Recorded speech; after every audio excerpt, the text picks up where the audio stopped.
हाय students, मी गुणवंत माळी स्वागत करतो तुमचं माझ्या यूट्यूब चॅनलमध्ये. सो स्टुडंट्स, आपण सुरू केला होता महाराष्ट्र स्टेट बोर्ड सिलेबसचा chapter number 14 biomolecules. In that biomolecules आपण आहोत आज लास्ट सेक्शनला, that is nothing but a nucleic acid. आजच्या या टॉपिकमध्ये आपण न्यूक्लिक ॲसिड डिस्कस करणार आहोत आणि चॅप्टरचा एंड करणार आहोत. Okay, so students, nucleic acid chapter complete झाल्यानंतर किंवा न्यूक्लिक ॲसिड टॉपिक कंप्लीट झाल्यानंतर स्टुडंट्स आपल्या नेक्स्ट सेशनमध्ये आपण स्टेट बोर्डसाठी आपल्याला जी IMP प्रोव्हाइड करण्यात आली होती किंवा जी क्वेश्चन बँक प्रोव्हाइड करण्यात आली होती त्या क्वेश्चन बँकचे आपण सोल्युशन्स डिस्कस करणार आहोत. So don't forget to attend the next session. पुढचं सेशन अटेंड करण्यासाठी विसरायचं नाही स्टुडंट्स, कारण की आपण नेक्स्ट सेशनमध्ये आपण टोटल चॅप्टर जो काही कव्हर करून घेतला आहे या चॅप्टर संदर्भात सगळे इम्पॉर्टंट क्वेश्चन्स आपण डिस्कस करून घेणार आहोत. सोबतच आपल्याला बोर्डनी जी IMP प्रोव्हाइड केली आहे त्यासोबतच त्यासारखे सिमिलर क्वेश्चन्स कोणकोणते आपल्या पेपरला येऊ शकतात ते देखील आपण त्या सेशनमध्ये डिस्कस करणार आहोत. सो हा सेशन तर तेवढाच इम्पॉर्टंट आहे, कारण की आपल्याला टोटल 3 बायोमॉलिक्युल्स होते, कार्बोहायड्रेट, प्रोटीन्स आणि न्यूक्लिक ॲसिड. त्यातले आपण कार्बोहायड्रेट, प्रोटीन्स कंप्लीट करून घेतले. सो लास्ट न्यूक्लिक ॲसिड आहे, लास्ट आपला बायोमॉलिक्युल आहे, that is nothing but a nucleic acid. So त्याला आज आपण कंप्लीट करून घेऊया. So students, let's start with the today's lecture. So student, what is mean by nucleic acid? Here is our first point. Nucleic acid काय असणार आहे? So generally ज्यांचं biology असेल त्यांच्यासाठी हा एकदम सिंपल पार्ट असेल, but those student not having a biology त्यांच्यासाठी हे थोडंसं कॉम्प्लिकेटेड आणि असा टफ पार्ट वाटत असेल. पण अगदी टफ असण्यासारखं काही नाही स्टुडंट्स, अगदी इझी असणार आहे. बघा, बऱ्याचशा लेक्चर्समध्ये त्याला खूप रंगवून वगैरे सांगितलं जातं, बट इथं पार्ट ऑफ अ केमिस्ट्री, हा केमिस्ट्रीचा भाग आहे, त्यामुळे आपण इथे काय जास्त असं बायोसारखं खूप रंगवून वगैरे सांगणार नाही. Straight and forward clear concept काय ते आपण क्लिअर करून घेणार. Okay, so without round and round फिरण्यापेक्षा आपण सरळ सरळ न्यूक्लिक ॲसिड्स वगैरे यांच्याबद्दल डिस्कशन करून घेऊया. So first of all students, तुम्हाला माहीत असलं पाहिजे की आपली जी ह्युमन बॉडी आहे, हे ह्युमन बॉडीमध्ये ज्या सेल्स आहेत, स्टुडंट्स, या सेलची एक टिपिकल प्रॉपर्टी आहे, एकदम छान प्रॉपर्टी आहे की ते काय करतात तर त्यांच्यासारख्या रिप्लिकाज तयार करत असतात. काय तयार करतात? रिप्लिकाज तयार करत असतात. रिप्लिकाज तयार करता म्हणजे काय तर त्यांच्यासारख्या दुसऱ्या सेल्स बनवत असतात. मग असं सेल्स या जनरेशन टू जनरेशन कंटिन्युअसली चालू आलेले आहे. म्हणजे कसं की आपले जे ग्रँडफादर होते त्यांचे सन, नंतर त्यांचे सन किंवा आपले होणारे मुलं बाळ हे आपल्यासारखेच दिसतील, है की नाही? म्हणजे ही जी माहिती आहे दॅट इज जेनेटिक इन्फॉर्मेशन म्हणू शकतो आपण त्याला. ही genetic information generation to generation आपल्यापर्यंत येत चालली आहे. मग आपण आपल्या आईवडिलांसारखे का दिसतो?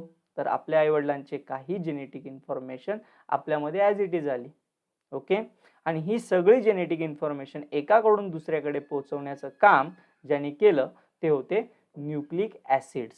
ओके, ते कोण होते? Nucleic acid. So nucleic acid सगळ्यात इम्पॉर्टंट काम काय करतंय तर nucleic acid information, genetic information. आता जीन्स वगैरे ही टर्म्स तर तुम्हाला माहिती असणार आहे की जीन्स थ्रू आपली इन्फॉर्मेशन पुढे ट्रान्सफर होते. सो ही जी जेनेटिक इन्फॉर्मेशन आहे ती एका जनरेशन कडून नेक्स्ट जनरेशनकडे, म्हणजेच आपल्या आईवडिलांकडून आपल्याकडे किंवा आपल्यापासून आपल्या पुढच्या जनरेशनकडे ट्रान्सफॉर करण्याचं जे काम आहे ते विथ द हेल्प ऑफ कोणानुसार होतं? न्यूक्लिक ॲसिड्सनुसार होतं. सो जेनेटिक इन्फॉर्मेशन ट्रान्सफर करण्यासाठी मेनली रिस्पॉन्सिबल कोण? Nucleic acid. So let's see the nucleic acid. Nucleic acid नेमकं काय आहे? एकदम सिंपल वेने त्याला जर समजून घ्यायचं झालं तर कसं समजून घेता येईल? Let's discuss it. बघा स्टुडंट्स, न्यूक्लिक ॲसिड जनरली जर डेफिनेशन तुम्हाला लिहायची झाली स्टुडंट्स, तर न्यूक्लिक ॲसिडची डेफिनेशन कशी लिहिणार तुम्ही? Here is I am writing a definition of a nucleic acid. So nucleic acid is nothing but a biopolymer.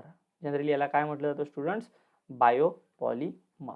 Okay, हे एक बायोपॉलिमर्स असतात of monomer nucleotide.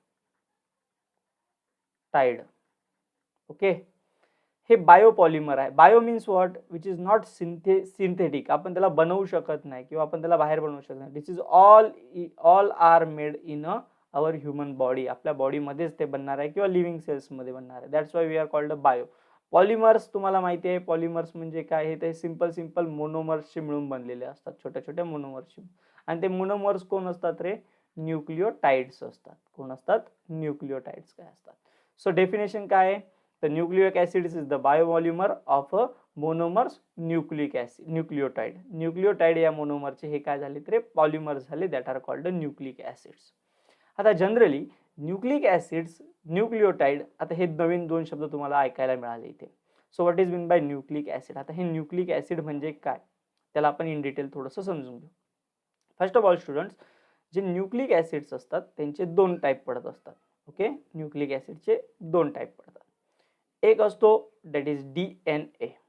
Okay, DNA, आणि दुसरा असतो RNA. आता तुम्ही ऐकलं असेल DNA, RNA वगैरे, याबद्दल तर तुम्हाला इन्फॉर्मेशन आहे. So first of all DNA ला आपण थोडंसं सिम्प्लिफाय करून घेऊ. That DNA is nothing but a deoxy ribose sugar. Okay, deoxy ribose nucleic acid. Long form काय झाला, डीऑक्सी रायबोज न्यूक्लिक ऍसिड. आणि याचा झाला काय तर डीऑक्सी ना, फक्त हा डीचा डीऑक्सी रिमूव्ह करून टाकायचं, इथे फक्त लिहायचं रायबोज न्यूक्लिक ऍसिड.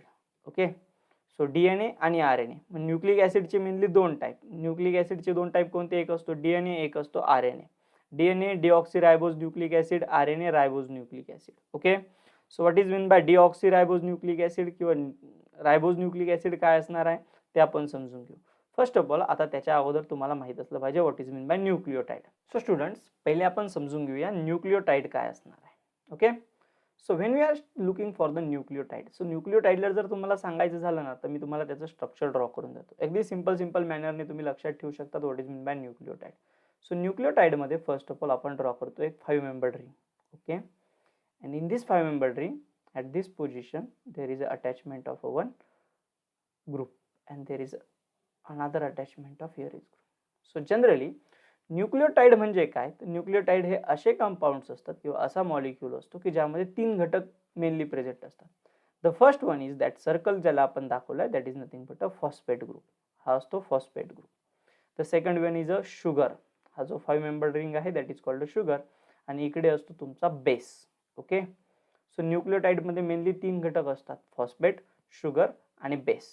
थोड्या वेळानंतर तुम्हाला अजून एक टर्म येईल students, that is nothing but a nucleoside. आपण त्याला तेव्हाच डिस्कस करू. सो फर्स्ट ऑफ ऑल न्यूक्लियोटाइडचं स्ट्रक्चर जर तुम्ही व्यवस्थित लक्षात ठेवलं तर तुमचं असं लक्षात येईल यामध्ये मेनली तीन घटकचे मिळून न्यूक्लियोटाइड्स बनतात. एक असतो फॉस्फेट, शुगर आणि बेस. सो चला आपण हे एक एक घटक वन बाय वन डिस्कस करून घेऊ. सो फर्स्ट ऑफ ऑल आपण डिस्कस करूया students what is are the sugar. Sugar इथे काय असणार आहे. सो जनरली स्टुडंट्स आपण जर विचार केला तर इथे आपल्याला लक्षात येईल की हा जो शुगर असणार आहे तर ही जी शुगर आहे ही आहे 5 मेंबर्ड रिंग, आहे की नाही. 5 मेंबर्ड रिंगची ही शुगर आहे, करेक्ट, लाईक दिस. आणि ह्या 5 मेंबर्ड रिंग मध्ये आपल्याला असं लक्षात येईल की यामध्ये 5 कार्बन्स आहेत टोटल. किती कार्बन्स असतात, 5 कार्बन. जनरली न्यूक्लियोटाइड्स मध्ये जी शुगर असते ती असते पेंटोजेस. त्याला आपण पेंटोजेस म्हणतो, राईट. पेंटोज शुगर असते म्हणजे टोटल 5 कार्बन्स असलेली शुगर असते यामध्ये. आता हे 5 कार्बन कसे असतात तर जनरली ही जर रिंग तुम्ही अशी 5 मेंबर्ड रिंग काढली तर त्यामध्ये इथे हा जो वरती असतो इथे असतो एक oxygen, then here is a carbon, here is again carbon, here is again one carbon and there is another carbon. Okay, so अशी टोटल 5 कार्बन्स असलेली एक रिंग इथे प्रेझेंट असते. एक टाईपची शुगर असते. शुगर कोणती सांगितली स्टुडंट्स, पेंटोज नावाची शुगर सांगितली तुम्हाला. ओके, आता ही जी पेंटोज नावाची शुगर आहे यामध्ये हे जे कार्बन ॲटम्स आहे त्याला नंबरिंग अशी असते serially. This is a first carbon, second carbon, third carbon, fourth carbon आणि फिफ्थ कार्बन. ओके, या कार्बनला प्रत्येक कार्बनला एक OH ग्रुप अटॅच असतो, that is hydroxyl group attach असतो. तो कशा वेळेने अटॅच असतो ते पण बघा. सो हा जो कार्बन फर्स्ट आहे त्याचा हायड्रॉक्सिल ग्रुप मला अपवर्डला दाखवायचा आहे आणि त्याचा हायड्रोजन डाऊनवर्डला दाखवायचा. ओके, हायड्रोजन दाखवलं तरी चालेल स्टुडंट, नाही दाखवलं तरी चालणार आहे. हा जो सेकंड कार्बन आहे, सेकंड कार्बनला पण सेम कंडिशन, याचा OH ग्रुप खाली असणार आहे, H ग्रुप वरती असणार आहे. थर्ड कार्बनला पण सिमिलरली OH ग्रुप खाली, H ग्रुप वरती. इथे बघा हा जो कार्बन आहे याला एक हायड्रोजन असणार आहे आणि इकडे बघा हा जो एक ग्रुप आहे इथे असणार आहे तुमचा CH2OH ग्रुप. काय असणार आहे, CH2OH group. So 1 2 3 4 and 5 like this. अशा वेळी तुमच्याकडे कंपाऊंड्स असणार आहे. सो ह्या प्रत्येक कार्बनला ज्यावेळेस OH ग्रुप आपण अटॅच करतो स्टुडंट, सो यावेळी दोन टाईपची शुगर बनतात. आता ही जी शुगर आहे ही पेंटोज आहे. पेंटोज असलेली शुगर कोणती तर रायबोज शुगर असते. ही कोणती असते, रायबोज शुगर. मग रायबोजचे दोन टाईप, एक तर असतो डीऑक्सी रायबोज किंवा रायबोज. आता डिऑक्सिरायबोज कधी म्हणायचं, ज्यावेळेस हा जो सेकंड कार्बन आहे स्टुडंट्स, या सेकंड कार्बनचा OH ग्रुप निघून जातो. म्हणजे सेकंड कार्बनला OHच्या ऐवजी ज्यावेळेस H ग्रुप अटॅच असतो, म्हणजे सेकंड कार्बनला OH ग्रुप नाहीये, तिथे काय अटॅच आहे, H group, then that sugar किंवा या शुगरला म्हटलं जातं डिऑक्सिरायबोज शुगर.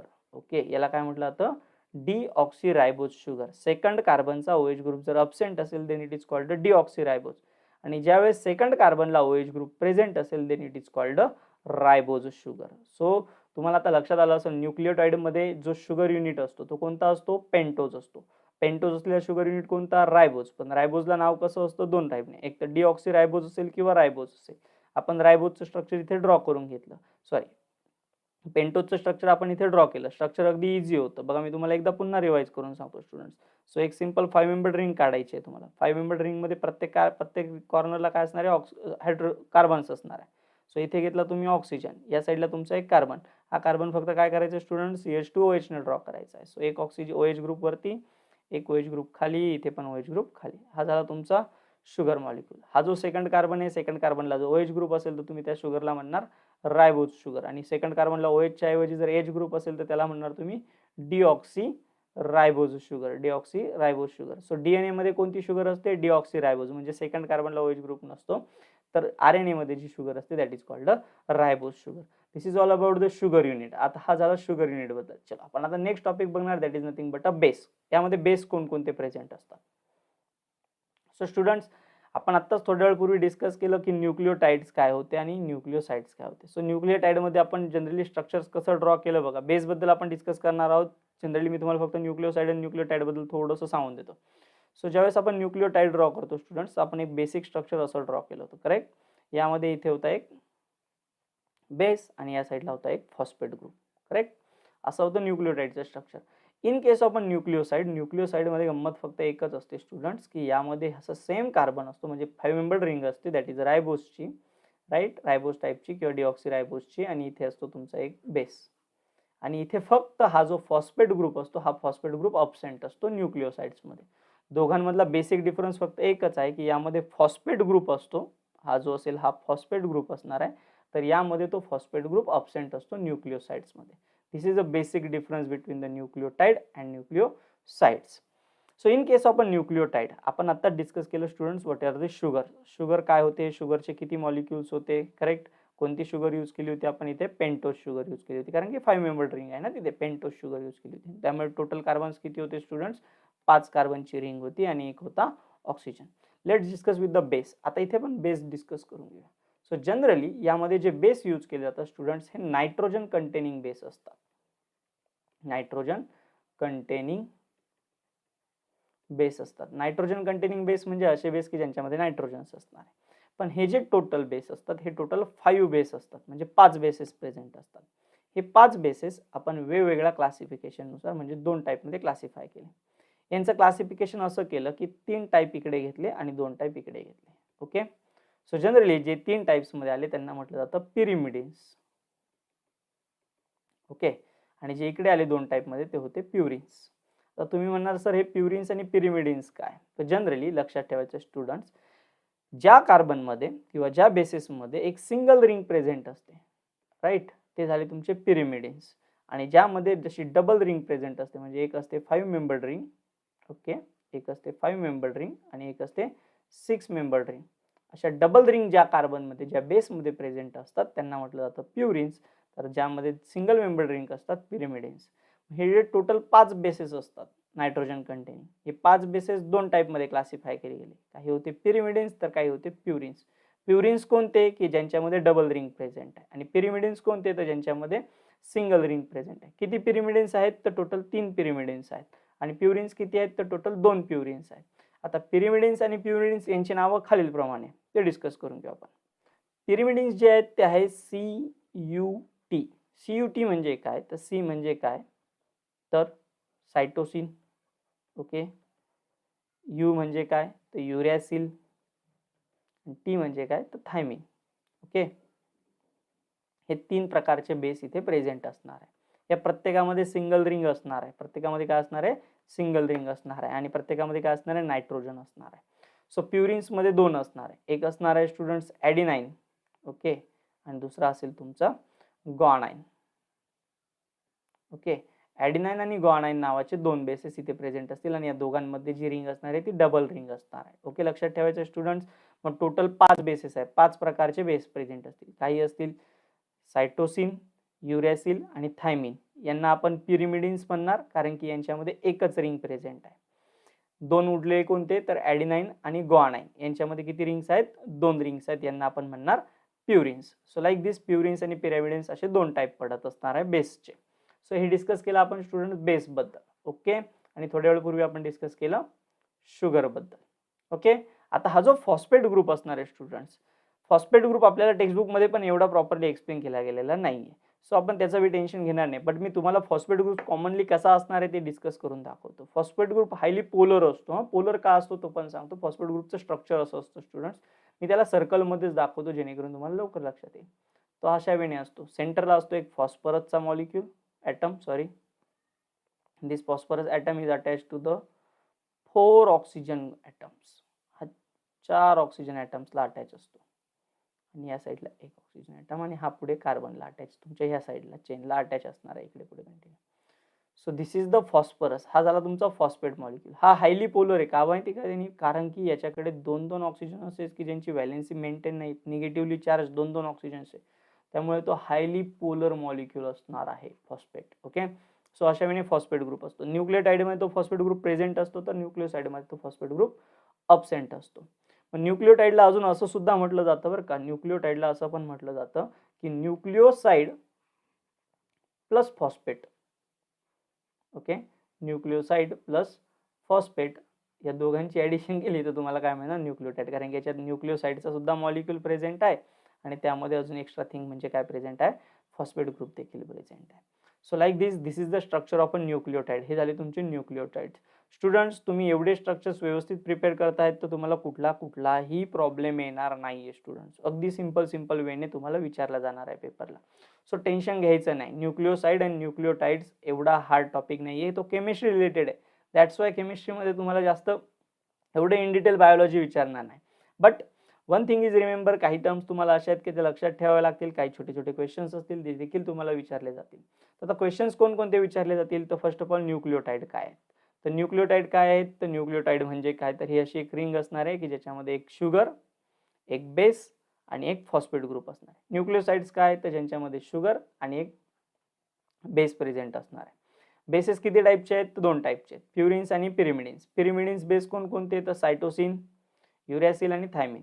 आणि प्युरिन्स टाईपचे कोणते? तर ॲडिनाइन आणि ग्वानाइन. असं तुम्हाला सांगता आलं पाहिजे. ओके, नेक्स्ट टॉपिक कडे जाऊया स्टुडंट्स आपण.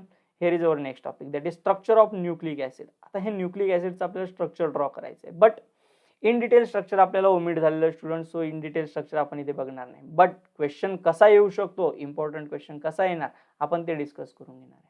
सो तुमच्या टेक्स्टबुक मध्ये एक तुम्हाला न्यूमरिकल दिलेला आहे स्टुडंट्स. सो न्यूमरिकल मी काय आता इथे दाखवत नाही, बट जस्ट सॉल्व्ह कसा करायचा ते सांगतो तुम्हाला. जनरली तुम्हाला असं सांगितलेलं आहे स्टुडंट्स की एक न्यूक्लिक ऍसिड आहे किंवा एक ट्रायन्यूक्लियोटाइड आहे. काय आहे? एक ट्रायन्यूक्लियोटाइड आहे. ओके, डीएनएचा. ओके, एक डीएनएचा ट्रायन्यूक्लियोटाइड आहे. लक्षात घ्या, मी क्वेश्चन कसा सांगतोय किंवा सॉल्व्ह कसा करायचा मी फक्त त्याबद्दल आयडिया देतोय, बाकी काही आयडिया तुम्हाला देणार नाही. सो ट्रायन्यूक्लियोटाइड आहे डीएनएचा. ओके, या डीएनएच्या ट्रायन्यूक्लियोटाइड मध्ये तुम्हाला सिक्वेन्स दाखवायचा आहे आणि या न्यूक्लियोटाइड मध्ये जे बेसेस प्रेझेंट आहेत ते आहेत ए, सी आणि टी. असे 3 बेसेस प्रेझेंट असलेला ट्रायन्यूक्लियोटाइड आहे. तर तुम्हाला याचं काय करायचं आहे? एक जनरल स्ट्रक्चर ड्रॉ करून दाखवायचं आहे. असा क्वेश्चन येऊ शकतो. आपण अजून एका क्वेश्चनची प्रॅक्टिस करून घेऊ जेणेकरून तुमच्या लगेच लक्षात येऊन जाईल. सो फर्स्ट ऑफ ऑल ट्रायन्यूक्लियोटाइड कसा ड्रॉ करायचा ते क्लिअर करतो. डीएनए ला सुरुवात करत असताना स्टुडंट्स ऑलवेज लक्षात ठेवायचं की आपण 5 स्ट्रँड करून सुरुवात करतो आणि 3 स्ट्रँडला जाऊन एंड करणार आहे. सो स्ट्रक्चर ड्रॉ कसं करायचं ते बघा. ट्रायन्यूक्लियोटाइड ड्रॉ करायचं आहे तर ट्रायन्यूक्लियोटाइड मध्ये जो पहिला स्ट्रक्चर येतो स्टुडंट्स, पहिला जो पार्ट येतो that is nothing but a phosphate. काय दाखवायचं आहे ते तुम्हाला? फॉस्फेट दाखवायचं आहे. ओके, फॉस्फेट लिहिल्यानंतर त्याच्या पुढे परत एक मस्तपैकी चौकोन करायचा आणि त्या चौकोनमध्ये दाखवायचं आहे तुम्हाला. तर फॉस्फेट ग्रुप कोणाला अटॅच होता? शुगरला अटॅच होता. आणि this sugar is attach to the base. Sugar कोणाला अटॅच होती, बेसला अटॅच होती. असे किती दाखवायचे तुम्हाला टोटल, ट्राय, 3 आहे ना, ट्राय. सो इथे पण पुन्हा काय येणार तुमचा फॉस्फेट ग्रुप येणार, then he is again sugar आणि त्या शुगरला अटॅच असणार एक बेस, परत एक फॉस्फेट येणार, परत एक काय येणार स्टुडंट्स इथे sugar, then sugar that is attach to the one base, like this. आता बघा लक्ष द्या इकडे, हा झाला तुमचा इथून इथपर्यंत एक न्यूक्लियोटाइड, त्यानंतर इथून इथपर्यंत हा तुमचा दुसरा न्यूक्लियोटाइड आणि हा तुमचा तिसरा न्यूक्लियोटाइड. हे टोटल 3 न्यूक्लियोटाइड्स आपण इथे ड्रॉ केले. यामध्ये जे बेसेस प्रेझेंट आहे ते कोणते, ए, सी आणि टी हा सिक्वेन्स दिलाय. सो जो पहिला बेस आहे तो दाखवायचा ए, दुसरा बेस आहे तो दाखवायचा सी आणि तिसरा बेस आहे तो दाखवायचा टी. झालं structure. This is the structure of trinucleotide. हे स्केमॅटिक रिप्रेझेंटेशन म्हटलं जातं याला. ओके, काय म्हटलं जातं student, it is a schematic representation. झालं schematic representation of trinucleotide of DNA which having a nitrogen base ACT. आता जर तुम्हाला असा क्वेश्चन आला की तुम्ही ड्रॉ करून दाखवा टेट्रा न्यूक्लियोटाइड. ओके, काय दाखवायचं आपल्याला, टेट्रा न्यूक्लियोटाइड ऑफ डीएनए ज्याच्यामध्ये बेसचा सिक्वेन्स दिलाय CTUG, सॉरी त्याच्यामध्ये सिक्वेन्स दिलाय तुम्हाला CTAG. ओके, सिक्वेन्स दिलाय CTAG. ओके, हा सिक्वेन्स दिलाय, टी आणि यू दोघं कंबाईन नाही होणार, CTAG असा सिक्वेन्स तुम्हाला दिलेला आहे स्टुडंट्स. मग या सिक्वेन्समध्ये तुम्ही जर सॉल्व्ह करायचं झालं तर कसं सॉल्व्ह करणार, तर सुरुवातीला ड्रॉ करणार स्टुडंट फॉस्फेट, त्या फॉस्फेटच्या शेजारी असेल तुमचं sugar molecule, then again attach to the phosphate, then again attach to the sugar molecule, then again attach to the phosphate, then sugar and then phosphate and then sugar. झाले का 4? Continue करा बघा. 4. हा जो शुगर आहे याला base attach असणार आहे. पहिला बेस कोणता सांगितला स्टुडंट आपल्याला, सी सांगितलेला आहे. दुसऱ्या शुगरला कोणता बेस सांगितला आहे, टी सांगितलेला आहे. नेक्स्ट शुगरला कोणता सांगितला आहे, ए सांगितलेला आहे. आणि लास्ट शुगरला कोणता सांगितला आहे, जी सांगितला आहे. लाईक दिस अशा वेळी तुमचे बेसिस प्रेझेंट आहे. ओके, हा झाला तुमचा टेट्रा न्यूक्लियोटाइड, हा झाला तुमचा टेट्रा न्यूक्लियोटाइड ऑफ डीएनए. अशा वेळी तुम्हाला जर एक्झामला येतंय ड्रॉ करण्यासाठी की draw the tetranucleotide, trinucleotide, like this तुम्ही इझिली ड्रॉ करू शकता स्टुडंट्स. फक्त लक्षात ठेवायचं बेसचा सिक्वेन्स चुकवायचा नाहीये आणि न्यूक्लियोटाइडचं स्ट्रक्चर तर तुम्हाला अगदी अगदी अगदी सिंपल आहे, एकदम सिंपल वे ड्रॉ करू शकता. वन इम्पॉर्टंट थिंग, आता या बेसिसमध्ये पण एक क्वेश्चन येत असतो की डीएनए मध्ये कोणकोणते बेस प्रेझेंट असतात आणि आरएनए मध्ये कोणते बेस प्रेझेंट असतात. सो ऑलवेज लक्षात ठेवायचं डीएनए आणि आरएनए मध्ये फक्त फरक एकाच बेसचा असतो, तो म्हणजे फक्त डीएनए मध्ये असतो टी तर आरएनए मध्ये असतो यू. डीएनए मध्ये थायमिन नावाचा एक बेस प्रेझेंट असतो. ओके, आणि तो थायमिन आरएनए मध्ये रिप्लेस होऊन युरॅसिल होतो. ओके, मग थायमिन आणि युरॅसिल असे दोन वेगवेगळे प्रकार पडणार आहे. सो डीएनए मध्ये असलेले कोणकोणते राहिले, आता टोटल चार माहित पाहिजे तुम्हाला. एक असणार आहे स्टुडंट ॲडेनाइन, ओके, दुसरा असेल गुआनाइन, ओके, ॲडेनाइन, गुआनाइन आणि सायटोसिन. ओके, हे झाले तुमचे चार बेसिस. सिमिलर बेसिस इथे पण प्रेझेंट असतील, हे तीन तर कॉमन आहे दोघांमध्ये. ओके, फक्त आरएनए मध्ये जो चौथा असतो, सॉरी डीएनए मध्ये जो चौथा असतो तो असतो थायमिन आणि थायमिनच्या ऐवजी आरएनए मध्ये तो युरॅसिल. युरॅसिल हा चेंज होऊन जातो, तो फक्त कोणामध्ये तो आरएनए मध्ये तो. मग आरएनए सिक्वेन्स विचारला काय आणि डीएनए सिक्वेन्स विचारला काय, you can easily draw that one. Structures एवढे जरी केले स्टुडंट्स काहीही प्रॉब्लेम नाही, कुठलाही प्रॉब्लेम नाही, तुम्हाला पूर्णच्या पूर्ण मार्क्स डेफिनेटली 100% मिळणार आहे. So student at the end this is the link of my Telegram channel. ही टेलिग्राम चॅनलची लिंक तुम्हाला दिलेली आहे, टेलिग्राम चॅनलला जॉईन करायचं आहे student. So at the end this is the name of my Telegram channel, chemistry by Gunwant Mali. So Telegram चॅनलला join करायला विसरायचं नाही. सोबतच मी व्हिडिओच्या डिस्क्रिप्शन बॉक्समध्ये सुद्धा तुम्हाला लिंक शेअर केलेली, सो तुम्ही इझिली जॉईन करू शकता टेलिग्राम चॅनलला, which is very very important. Next, तुम्हाला यूट्यूब चॅनलचं नाव तर माहिती आहे, चॅनलला सबस्क्राईब करायला विसरायचं नाही students. So this is my WhatsApp number. So WhatsApp नंबरवरती तुम्ही तुमचे 12th रिगार्डिंग कुठलेही डाऊट्स असतील तुम्ही माझ्यासोबत शेअर करू शकता स्टुडंट. चॅनलला सबस्क्राईब करायला विसरायचं नाही स्टुडंट्स, तुमचं सबस्क्रिप्शन मोटिवेशन ठरणार आहे माझ्यासाठी. So please subscribe the channel. Okay, so this is all about the today's lecture. Thank you very much. Tata, bye bye.